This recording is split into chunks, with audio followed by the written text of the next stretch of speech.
एक बकरी ने बताया कि इस एक चीज के लिए पत्नी अपने पति को भी मौत के घाट उतार सकती है। किसी जंगल में एक ऊंट और बकरे के बीच गहरी मित्रता थी। वे हमेशा साथ साथ घास चरते थे, साथ साथ खेलते कूदते थे, साथ साथ आराम करते थे। दोनों के बीच काफी गहरी, काफी अच्छी मित्रता थी। अगर नदी के उस पार जाना होता था तो ऊंट बकरे को अपनी पीठ पर बैठा लेता था और आसानी से दोनों नदी के उस पार पहुंच जाते थे। बकरा बड़ा ही बुद्धिमान प्राणी था। वह अक्सर अपने ज्ञान से ऊंट का मार्गदर्शन करता था।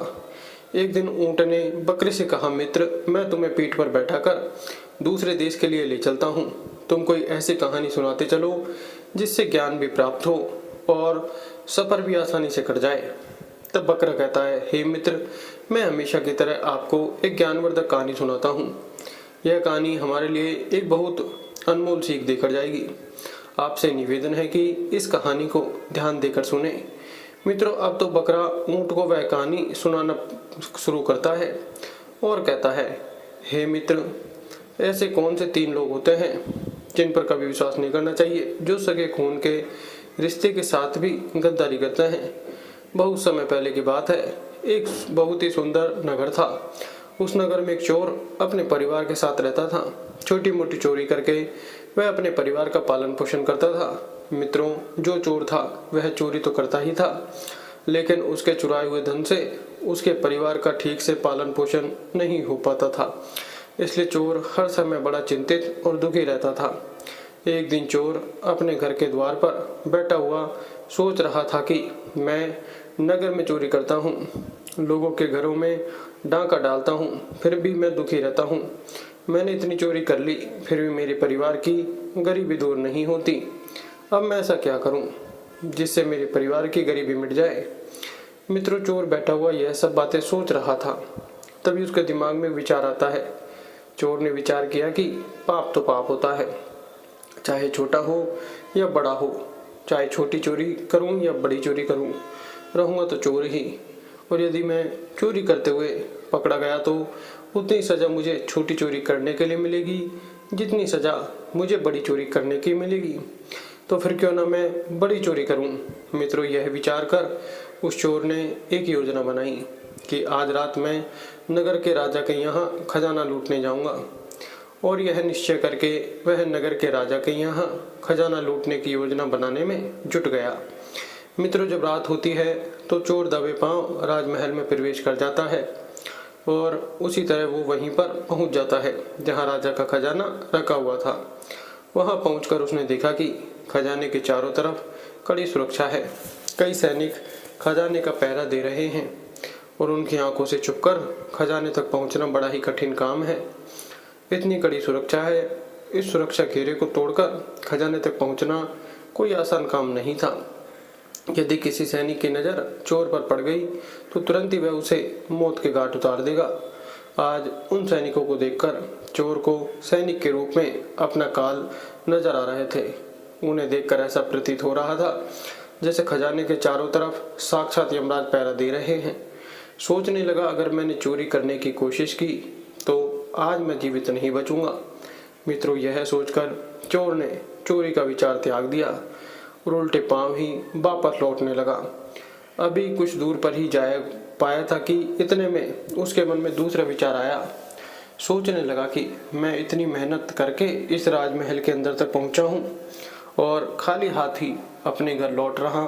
खाली हाथ लौटने से तो अच्छा है कि मैं यहाँ से कुछ ना कुछ तो चुरा ले जाऊं।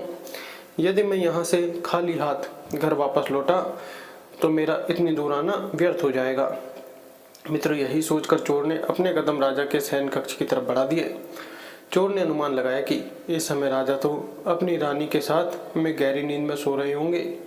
राजा के शयन कक्ष में जाऊंगा और राजा के वस्त्र पहनूंगा और उन राजसी वस्त्र को पहनकर राजा का वेशभूषा बनाकर आराम से यहाँ से धन चुराकर इन महलों से बाहर निकल जाऊंगा। पहरेदार को लगेगा कि मैं राजा हूँ, इसलिए वह मेरे रास्ते में नहीं आएंगे और मेरा काम आसान हो जाएगा। मित्रों, ऐसा निश्चय करके चोर राजा के शयन कक्ष के पास पहुंच जाता है और शयन कक्ष के बाहर लगे हुए पर्दे को धीरे से हटाकर अंदर झांकने की कोशिश करता है। जैसे ही उसने पर्दे को हटाकर अंदर झांका तो अंदर का नज़ारा देखकर वो स्तब्ध रह गया। उसने देखा कि राजा अपने पलंग पर गहरी नींद में सोया हुआ है और उसकी रानी अर्धनग्न अवस्था में पलंग के सिराने बैठी हुई है। रानी को जागता हुआ देखकर चोर के हाथ पैर फूल जाते हैं और चारों ओर चोर एक तरफ दीवार से सटकर खड़ा हो जाता है। रानी के सो जाने का इंतजार करने लगता है। कुछ समय तक चोर उस दीवार से सटकर ऐसे ही खड़ा रहा। उसके बाद जब उसने पर्दा हटाकर फिर से देखा कि रानी सो गई या जाग रही है, क्योंकि चोर तो इस ताक में था कि रानी सोए तो मैं राजा के वस्त्र चुराकर उन वस्त्रों को पहन लूं और इस महल से बाहर निकल जाऊं। लेकिन चोर ने जब पर्दा हटाकर झांका तो उसने देखा कि रानी उसी अवस्था में बैठी हुई अभी भी जाग रही थी। तो चोर फिर से अपने उसी स्थान पर जाकर खड़ा हो जाता है जहाँ पहले खड़ा हुआ था। काफ़ी देर खड़े रहने के बाद चोर ने विचार किया कि ऐसे में कब तक खड़ा रह सकता हूँ, ऐसे तो मेरी कमर तक थक जाएगी। यही सोचकर चोर ने निश्चय किया कि सैन कक्ष के बाहर जो कुर्सी पड़ी हुई है उस कुर्सी पर बैठकर कुछ देर आराम कर लेना चाहिए और तब तक रानी भी गहरी नींद में सो जाएगी। मित्रों, यही विचार कर चोर दबे पांव उस कुर्सी तक पहुंच जाता है और कुर्सी के पास पहुंचकर उस पर बैठने का प्रयास करता है। लेकिन यह क्या, जैसे ही वह चोर उस कुर्सी पर बैठा वैसे ही वह कुर्सी टूट गई और चोर जोर की आवाज़ के साथ जमीन पर गिर पड़ा। चोर के गिरने की आवाज़ से राजा की नींद तो नहीं खुली, लेकिन जैसे ही चोर के गिरने की आवाज़ रानी के कानों में पड़ी तो रानी नंगी तलवार लेकर अपने शयन कक्ष से बाहर आती है। बाहर एक आदमी को देखकर रानी घबरा जाती है। उसने तुरंत तलवार निकाली और चोर की गर्दन के ऊपर रख दी। बोली, तो कौन है और किस लिए यहाँ आया है?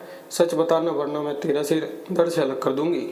मित्रों, जैसे ही रानी के तलवार ने चोर की गर्दन को छुआ तो चोर डर के मारे थर थर कांपने लगा। उसका पूरा शरीर पसीने से सरोबार हो गया। चोर हाथ जोड़ते हुए बोला कि रानी साहिबा, मेरी जान बख्श दो, मैं गरीब हूँ और चोरी करने के उद्देश्य से ही आपके इन महलों में आया हूँ। हे महारानी, मैं आपके ही नगर का एक छोटा सा चोर हूँ और छोटी मोटी चोरी करके ही अपने परिवार का पालन पोषण करता हूँ। आप मुझे मार दोगी तो मेरे बच्चे अनाथ हो जाएंगे। हे रानी साहिबा, मैं आपको वचन देता हूँ कि आप इस बार मुझे छोड़ दो। आज के बाद मैं फिर कभी इन महलों में चोरी करने नहीं आऊँगा। हे रानी, मेरे छोटे छोटे बच्चे हैं, कृपया आज मेरी जान बख्श दो और मुझे यहाँ से जाने दो। रानी जब चोर की इन बातों को सुनती है तो उसे कुछ तरस आ जाता है।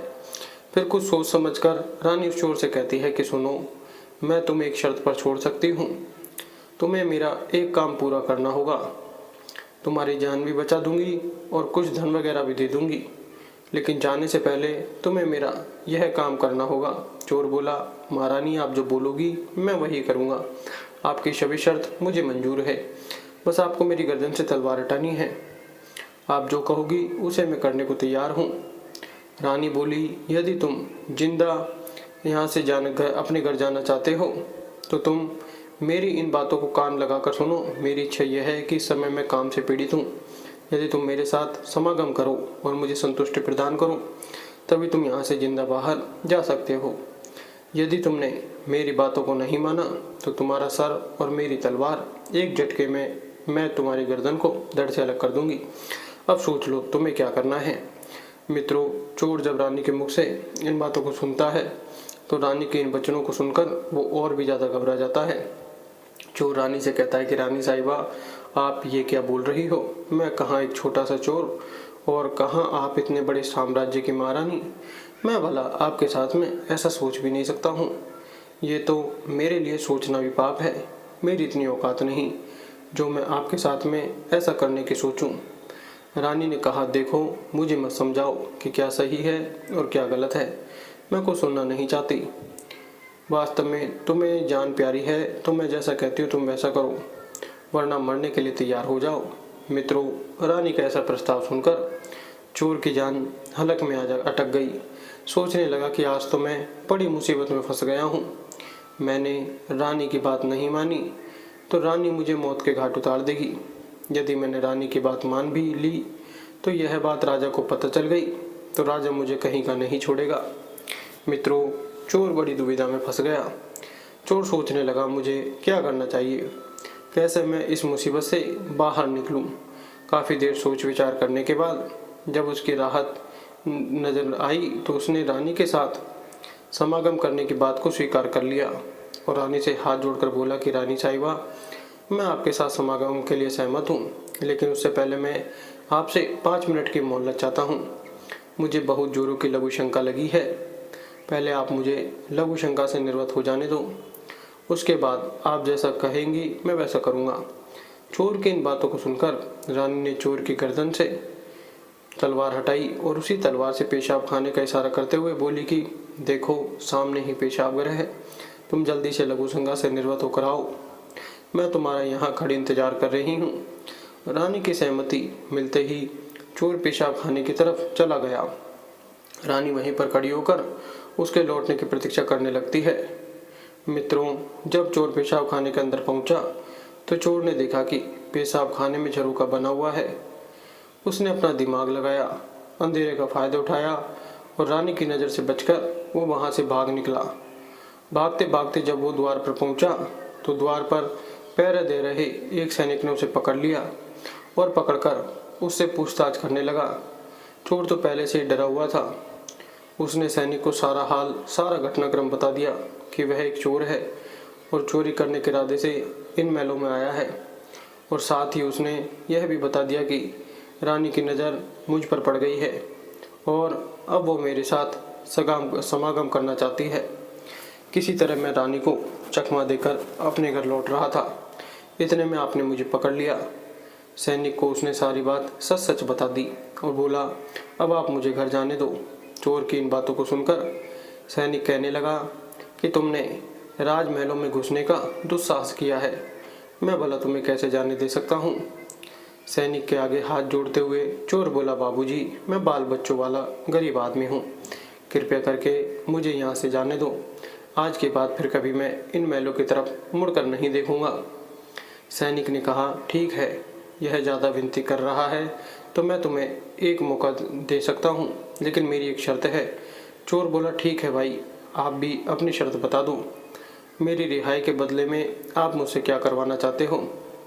तो सैनिक कहने लगा कि सुनो भाई, यदि तुम यहाँ से जाना चाहते हो तो तुम्हें एक बार रानी के पास में फिर से जाना होगा और रानी से कहना होगा कि मैं तुम्हारे साथ समागम के लिए तैयार हूँ, किंतु उससे पहले तुम्हें अपने हाथ से राजा को मारना होगा। यदि तुम रानी से ऐसा कहते हो तभी मैं तुम्हें यहाँ से जाने दूंगा, नहीं तो मैं तुम्हें अभी शोर मचाकर गिरफ्तार करवा दूंगा। मित्रों, पहरेदार की इन बातों को सुनकर चोर और भी दुविधा में फंस जाता है। चोर सोचने लगा कि वैसे तो मेरे प्राण भी बच सकते थे, परंतु अब नहीं बचेंगे। चोर सोचने लगा कि यदि रानी से मैंने यह बात कही तो रानी मेरा सर धड़ से अलग कर देंगी। अब तो चोर को चारों तरफ मौत दिखाई दे रही थी। चोर सोचने लगा कि वह ऐसी कौन सी मनहूस घड़ी थी जो मेरे मन में इस राजमहल में चोरी करने का विचार आया। मैं यहाँ नहीं आता तो ही अच्छा था। पहरेदार जोर देकर कहने लगा, जल्दी बताओ क्या सोचा है, तुमने रानी के पास जाते हो या फिर मैं शोर मचाऊं। चोर बोला, भाई तुम शोर मत मचाओ, मैं अभी रानी के पास में जाता हूँ और तुमने मुझसे जो बात कही है उसे मैं रानी से जाकर कहता हूँ। मैं इस प्रकार वो चोर मजबूर होकर रानी के पास जाता है और रानी के सामने वही बात रख देता है जो सैनिक ने बताई थी कि रानी साहिबा, मुझे आपके साथ में संबंध बनाने में कोई ऐतराज़ नहीं, लेकिन मुझे इस बात का डर है कि यदि किसी तरह महाराज की नींद टूट गई और उन्होंने हमें देख लिया तो ना तुम जिंदा बचोगी ना मैं। चोर बोला, हे रानी, यदि आप मेरे साथ में समागम चाहती हो तो उससे पहले तुम्हें अपने पति का सर काटना होगा। अगर तुम मेरी इन बातों को पूरा करती हो तो मुझे तुम्हारे साथ में संबंध बनाने में कोई आपत्ति नहीं है। यदि आप मेरी बातों से नाराज हैं तो मैं राजा के हाथों से मरने की अपेक्षा आपके हाथों मरना उचित समझूंगा। चाहो तो आप मुझे मार सकती हो। मित्रों, कामाग्नि में अंधी रानी चोर के मुख से जब इन बातों को सुनती है तो चोर की बातों को सुनकर वो कहती है कि बस इतनी सी बात, रुको, अभी मैं राजा को मौत के घाट उतार देती हूँ। और इतना कहकर रानी शयन कक्ष के अंदर चली जाती और एक ही बार में राजा का सिर धड़ से अलग कर देती है। मित्रों, जैसे ही रानी ने राजा का सिर काटा तो पूरा शयन कक्ष राजा के लहू से लथपथ हो गया। रानी भी राजा के खून से पूरी तरह भीग गई थी। राजा की मौत के बाद रानी ने उस भयंकर मंजर को देखा तो उस मंजर को देखकर रानी बेहोश होकर गिर पड़ी। चोर भी मौका मिल गया, इसलिए चोर भी चुपचाप वहां से फरार हो गया। इधर जब अगला दिन हुआ, अगले दिन की सुबह जब राज कर्मचारियों ने देखा कि राजा के शयन कक्ष में राजा के सिर कटी लाश पड़ी है और राजा के सबके पास उनकी रानी बेहोश पड़ी है, तो इस नज़ारे को देखकर राजा राजमहल में शोर मच गया कि कोई राजा साहब को मार गया। मगर राजा साहब को मारने वाला कौन था, इस बात का किसी को कुछ पता नहीं चल पाया। लोग बड़े आश्चर्यचकित थे कि इतना कड़ा पहरा होने के बाद भी भला राजा साहब को कौन मार गया। रानी भी दहाड़े मार मार कर रो रही थी, उसका भी बुरा हाल था। राज्य कर्मचारियों ने काफ़ी तलाश किया, लेकिन किसी को यह पता नहीं चला कि राजा साहब को किसने मारा है। मित्रों, इस रहस्य को पूरे राजमहल में वो एक सैनिक ही जानता था जो कल रात उस चोर से मिला था। उसे पक्का यकीन था कि रानी और चोर में से किसी एक ने ही राजा को मारा है, परंतु उसने इस बात की चर्चा किसी से नहीं की, क्योंकि उसे ऐसा लगता था कि मैंने यदि किसी को इस बारे में बताया तो कोई भी मेरी बातों पर यकीन नहीं करेगा, उल्टा मुझे ही दोषी ठहराया जाएगा। यही सोचकर उसने अपना मुंह बंद रखा। और दूसरा कारण वह था कि जब सभी लोग राजा के अंतिम संस्कार की तैयारियां कर रहे थे, उसी समय रानी ने घोषणा कर दी थी कि वह अपने पति के साथ में सती होना चाहती है। जब लोगों ने सुना कि रानी अपने पति के साथ सती होना चाहती है, तो इस घोषणा से तो उनके भी मुंह बंद हो गए, जो दबे जुबान रानी पर संदेह जता रहे थे, क्योंकि रानी अगर राजा साहब की हत्या करती तो फिर वो राजा साहब के साथ सती क्यों होती। मित्रों, जब राजा के अंतिम संस्कार की तैयारियां पूरी हो गई तो राजा के मृत शरीर को शमशान घाट ले जाया गया और शमशान घाट ले जाकर राजा के अंतिम संस्कार के लिए चिता चुनी गई। रानी भी अपने पति के साथ चिता पर जाकर बैठ गई। सब नगरवासी बारी बारी से चिता पर लकड़ियां लगाते जा रहे थे और राजा रानी को प्रणाम करते हुए आगे बढ़ते जा रहे थे। सभी लोगों की जुबान पर एक ही बात थी कि रानी अपने पति से बहुत प्यार करती है, इसलिए जिंदा ही अपने पति के साथ में सती होने जा रही है। मित्रों, इसी क्रम में जब उस सैनिक की बारी आई जो इस रहस्य को जानता था, वह सैनिक जब राजा की चिता पर लकड़ी रखने पहुंचा तो उसने धीरे से रानी के कान में कहा, महारानी, आप तो सती हो जाओगी, फिर मेरी जिज्ञासा का समाधान कौन करेगा। रानी ने कहा, कैसी जिज्ञासा। तो सैनिक बोला कि रानी साहिबा, जाते जाते मुझे तुम इतना तो बता दो कि राजा साहब को किसने मारा है, उस चोर ने जो कल तुम्हारे महलों में आया था, या फिर आपने। मित्रों, सैनिक के मुंह से जब रानी ने इन शब्दों को सुना तो रानी इन शब्दों को सुनकर एकदम से चौंक पड़ी। वह समझ गई इसका मतलब इस भेद को यह सैनिक जानता है। रानी ने कहा कि सुनो सैनिक, राजा को ना तो मैंने मारा है और ना ही उस चोर ने मारा है। अगर तुम्हें यह रहस्य जानना है कि राजा को किसने मारा है तो उसके लिए तुम्हें नगर के बाहर उत्तर दिशा में जो जंगल है उस जंगल में जाना होगा। उस जंगल में एक बुढ़िया अपनी कुटिया बनाकर रहती है। वो बुढ़िया ही तुम्हें यह बता सकती है कि राजा को किसने मारा है। मित्रों, रानी का उत्तर सुनकर उस सैनिक की जिज्ञासा और बढ़ गई। वह जल्द से जल्द इस रहस्य को जानना चाहता था। उसने राजा की चिता पर लकड़ी रखी और अन्य लोगों की तरह वह भी आगे प्रणाम करके आगे को बढ़ गया। अगला दिन होता है तो अगले दिन की सुबह वो सैनिक रानी के बताए अनुसार जंगल को चल देता है। जब जंगल के नज़दीक पहुंचा तो उसे वहां पर कुटिया दिखाई दी जिसमें वह बुढ़िया रहती थी। सैनिक उस बुढ़िया के पैर पकड़कर बोला कि माँ, मैं एक रहस्य जानने के लिए आपके पास आया हूँ। मैं ये जानना चाहता हूँ कि राजा साहब को किसने मारा है। मित्र सैनिक की इन बातों को सुनकर वह बुढ़िया बोली, बेटा, अगर तुझे यह रहस्य जानना है कि राजा साहब को किसने मारा है, तो उसके लिए तुझे एक काम करना होगा। बेटा, मेरी कुटिया के सामने एक बकरा बंधा हुआ है। तुझे यह रहस्य जानना है तो तुझे अपनी तलवार से एक ही बार में उस बकरे की गर्दन को काटना होगा। जैसे ही तू उस बकरे की गर्दन को काटेगा, वैसे ही उस बकरे का थड वहीं गिर जाएगा और उसका सिर हवा में उड़ने लगेगा। बेटा, जैसे ही उस बकरे का सिर हवा में उड़ने लगे, वैसे ही तुम उस बकरे के कान पकड़ लेना। बकरे का सिर तुम्हें जिस जगह पर ले जाए, तुम वहां चले जाना। उस स्थान पर पहुंचकर तुम्हें तुम्हारे प्रश्न का उत्तर मिल जाएगा कि राजा को किसने मारा है। मित्रों, जैसे ही सैनिक बुढ़िया के इन वचनों को सुनता है तो तुरंत ही कुटिया से निकलकर बाहर आ जाता है। कुटिया के बाहर निकलकर सैनिक देखता है कि सचमुच कुटिया के बाहर एक बकरा बंधा हुआ है। बकरे को देखकर सैनिक तुरंत अपनी तलवार निकालता है और एक ही बार में बकरे का सिर धड़ से अलग कर देता है। मित्रों, बकरे का सिर कटते ही वह सर हवा में उड़ने लग जाता है। सैनिक ने झट से उसके कान पकड़ लिए। बकरे के सिर के साथ सैनिक भी हवा में उड़ने लग जाता है। काफ़ी देर के बाद वो सिर सैनिक को लेकर एक भयानक जंगल में जाता है, जहाँ पर एक बड़ी सी गुफा बनी हुई थी। उस गुफा के द्वार पर जाकर बकरे का सिर नीचे उतर जाता है। सैनिक सोचने लगा कि इस जंगल में मुझे कोई मनुष्य तो दिखाई नहीं दे रहा है, फिर मेरे सवालों का जवाब कौन देगा? कौन इस रहस्य से पर्दा उठाएगा कि राजा को किसने मारा है? जिस गुफा के सामने खड़ा हुआ वो सैनिक यह सोच रहा था कि एक राक्षस की गुफा थी। मित्रों, वो एक राक्षस की गुफा थी जिसमें राक्षस अपनी बेटी के साथ में रहता था। जिस समय वह सैनिक गुफा के सामने पहुंचा, उस समय शाम हो चुकी थी और उस समय राक्षस अपनी बेटी को गुफा में अकेला छोड़कर भोजन की तलाश में गुफा से बाहर बहुत दूर जा चुका था।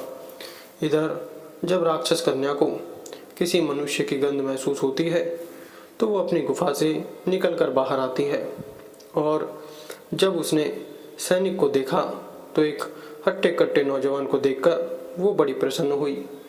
उसने देखा कि उसके गुफा के द्वार पर एक नौजवान खड़ा है। सैनिक को देखकर उसने सोचा कि अगर मैंने इसे मारकर खा लिया तो मेरे एक समय की भूख मिट जाएगी और अगर मैंने इसे जिंदा रखा तो यह नौजवान मेरे बहुत काम आएगा। मैं इसे खिलौना बनाकर अपने पास रखूंगी, यह मेरा मन बहलाएगा। मित्रों, यह विचार आते ही राक्षस कन्या ने तुरंत एक सुंदर सी लड़की का रूप बनाया और उस सैनिक के सामने जाकर खड़ी हो गई। जैसे ही सैनिक की नज़र उस राक्षस कन्या पर पड़ती है तो अपने सम्मुख इतनी सुंदर सी स्त्री को देखकर वो उस राक्षसी कन्या पर मोहित हो जाता है, क्योंकि आज तक उसने अपने जीवन में इतनी सुंदर स्त्री को नहीं देखा था। इधर वह राक्षस कन्या तो सैनिक पर पहले से ही मोहित थी। जब उसने देख लिया कि नौजवान भी मेरी सुंदरता पर मोहित हो गया है तो उसने सैनिक को अपने साथ चलने का आग्रह किया, जिससे सैनिक ने भी सहर्ष स्वीकार कर लिया और इस तरह से वह सैनिक उस राक्षसी के साथ उस गुफा में चला जाता है। सैनिक अपने सवाल के जवाब के लिए इतनी दूर भयानक जंगल में आया था जिसका एकमात्र उद्देश्य राजा की मौत के रहस्य को जानना था। वह सैनिक अपना उद्देश्य तो भूल गया और उस राक्षस कन्या के साथ रमण करने लगा। मित्रों, जब राक्षस के आने का समय होता है तो राक्षस कन्या को नौजवान के प्राणों की चिंता होती है। वह राक्षस कन्या सोचने लगी कि यदि मेरे पिता ने इस नौजवान को देख लिया तो वो इसे जिंदा खा जाएगा।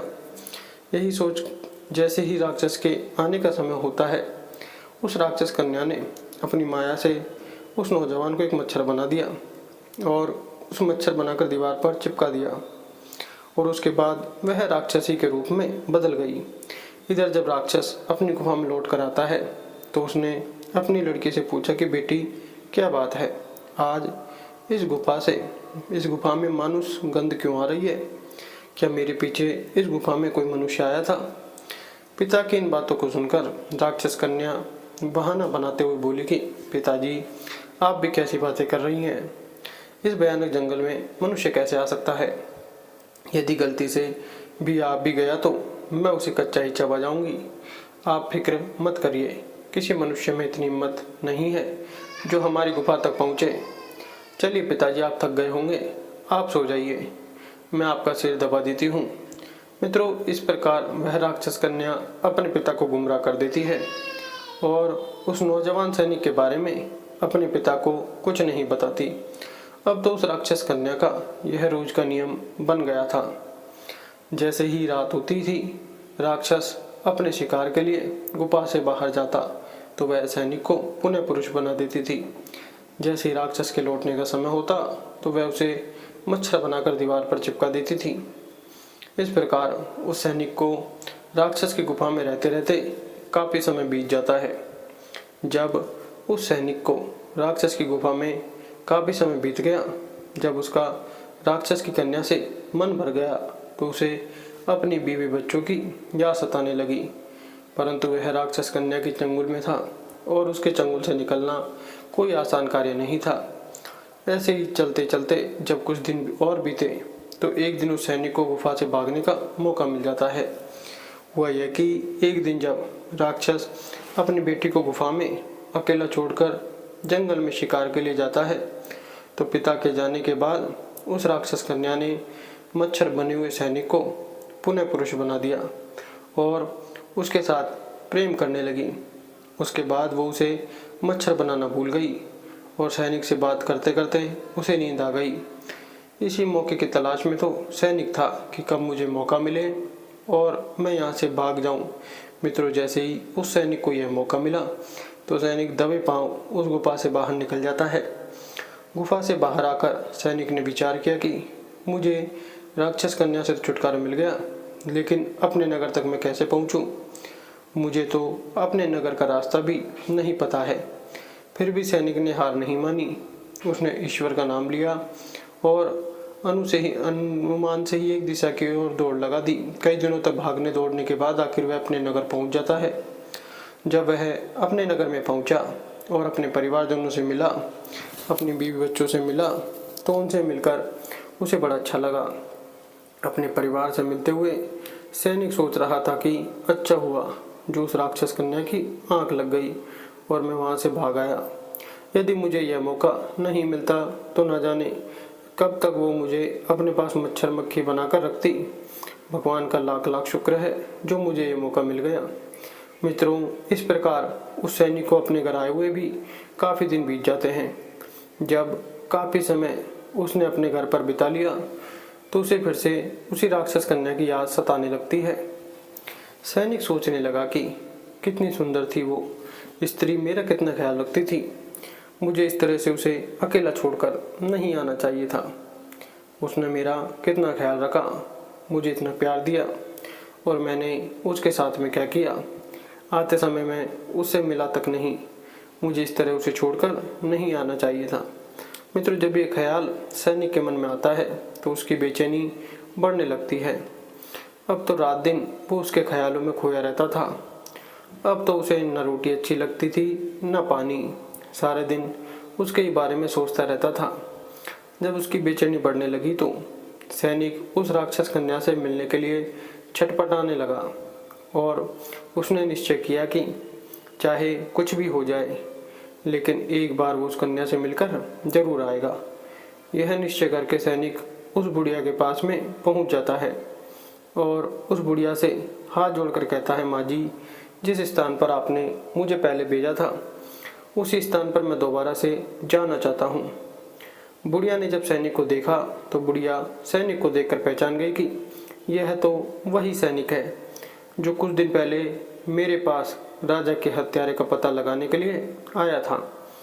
बुढ़िया बोली, बेटा, जिस काम के लिए मैंने तुम्हें उस जंगल में भेजा था, क्या तुम्हारा काम अभी वह पूरा हुआ कि नहीं? सैनिक बोला, माँ छोड़िए उन बातों को, मुझे उन बातों से क्या लेना देना कि राजा को किसने मारा। मैं तो उससे भी ज़्यादा जरूरी कार्य के लिए आपके पास में आया हूँ। माँ जी, बस एक बार आप मुझ पर कृपा कर दो और मुझे उस स्थान पर पहुँचा दो। बस मैं एक बार उस स्थान पर जाना चाहता हूँ। मित्रों, अब तो सैनिक उस बात को भूल चुका था कि मैं पहली बार इस बुढ़िया के पास में क्यों आया था। अब तो सैनिक को केवल उस राक्षस कन्या से मिलना था। उसके अंदर उस कन्या से मिलने के लिए बेचैनी बढ़ती जा रही थी। वो बार बार बूढ़ी औरत से उस स्थान पर पहुंचाने की मिन्नत कर रहा था। सैनिक की इस बेचैनी को देखकर बुढ़िया समझ गई कि यह सैनिक काम के वशीभूत है। उस बुढ़िया ने कहा कि बेटा, पहले तो मेरे पास में एक बकरा था जिसके तुम कान पकड़कर वहां पहुंच गए थे, लेकिन अब तो मेरे पास दूसरा बकरा नहीं बचा है। अब मैं तुम्हें वहां कैसे पहुंचा सकती हूँ। तब सैनिक ने कहा, माता जी, मैं तुम्हारा जीवन भर ऋणी रहूँगा। आप मुझे किसी भी तरह उस स्थान पर पहुंचा दो। मैं एक बार उस राक्षस कन्या से मिलना चाहता हूँ। आप किसी तरह मुझे उस लड़की से मिलवा दो। सैनिक की इन बातों को सुनकर बुढ़िया बोली, ठीक है, यदि तुम नहीं मानते हो तो मेरे पास एक दूसरा उपाय है जिससे तुम शीघ्र ही उस लड़की के पास पहुंच सकते हो। जब सैनिक ने पूछा क्या उपाय है, तो बुढ़िया कहने लगी कि बेटा, तुम उस लड़की से मिलना चाहते हो तो उसके लिए तुम्हें अपने बड़े बेटे को मेरे पास लाना होगा। सैनिक बोला, यह कौन सी बड़ी बात है, मैं अभी अपने बेटे को लेकर आता हूँ। अब तो मित्रों, वह सैनिक अपने घर जाता है और अपने पुत्र को अपने साथ लेकर आता है। इतना कहकर सैनिक अपने घर पहुंचा और अपने बड़े बेटे को लेकर बुढ़िया के पास आया तो बुढ़िया से कहने लगा, माता जी, मैं अपने बेटे को अपने साथ ले आया हूँ, बताइए अब मुझे क्या करना है। बुढ़िया बोली, बेटा, तुम्हें ज़्यादा कुछ नहीं करना है। जिस प्रकार तुमने उस बकरे का सिर काटा था उसी प्रकार तुम्हें अपने पुत्र की गर्दन काटनी है। जिस तरह तुम बकरे के कान पकड़कर उस स्थान पर पहुंचे थे उसी प्रकार तुम्हारे बेटे का सर भी तुम्हें उस स्थान पर पहुंचा देगा।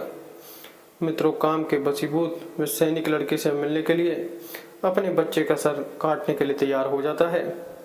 जैसे ही सैनिक अपने बेटे का सर काटने के लिए तलवार उठाता है, वैसे ही वह उस बुढ़िया उस सैनिक का हाथ पकड़ लेती है और कहती है, ठहरो नौजवान, यही तुम्हारे प्रश्न का जवाब है। तुम मेरे पास उस दिन एक सवाल लेकर आए थे कि राजा को किसने मारा है। तो सुनो नौजवान, राजा को ना तो चोर ने मारा था और ना ही रानी ने मारा था। राजा को तो सिर्फ हवस ने मारा था। जिस तरह आज तुम काम वासना में अंधे होकर अपने ही बेटे को मारने के लिए तैयार हो गए, इसी हवस के वशीभूत होकर मनुष्य अंधा हो जाता है और वह इतना घृणित कार्य कर देता है जिसकी कोई कल्पना भी नहीं कर सकता। वासना का अंधा रिश्ते को तार तार कर देता है। कब किसकी जान ले ले कोई नहीं जानता। इसलिए कोई कितना भी सगा हो, वासना के अंधे का कभी विश्वास नहीं करना चाहिए। बुढ़िया आगे समझाते हुए बोली, बेटा, दूसरा होता है धन का लालची। धन का लालची व्यक्ति भी कभी किसी का सगा नहीं होता। जो व्यक्ति धन का लालची होता है उसके लिए भी कोई चीज़ मायने नहीं रखती। ऐसे लोग थोड़े से धन के लालच में सभी सीमाएं लांघ जाते हैं। धन के लालची व्यक्ति का भी कभी विश्वास नहीं करना चाहिए। बेटा, मैं तुम्हें तीसरे व्यक्ति के बारे में बताती हूँ जिसके ऊपर भी कभी भूल कर भी विश्वास नहीं करना चाहिए। बेटा, वो है क्रोधी इंसान। जिन व्यक्तियों का स्वभाव क्रोधी किस्म का होता है, ऐसे लोग भी विश्वास के काबिल नहीं होते। क्रोधी मनुष्य क्रोध में अंधा होकर वह सब कुछ कर डालता है जिसका अंजाम पछताने के अलावा कुछ नहीं होता। क्रोधी मनुष्य की बुद्धि सबसे शून्य हो जाती है। क्रोधी मनुष्य को अपना पराया कुछ नहीं दिखाई देता।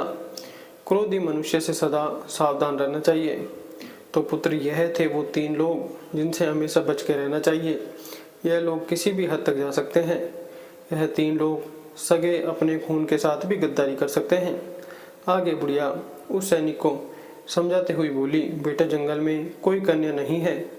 यह तो सब मेरी रची हुई माया थी।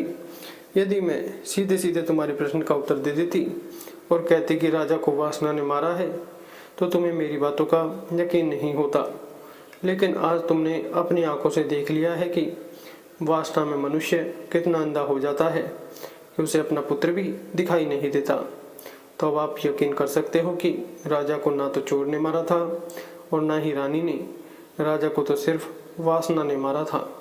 मित्रों, इतना कहकर वो अपनी कुटिया में वापस चली जाती है और सैनिक अपने पुत्र को लेकर अपने घर चला आता है।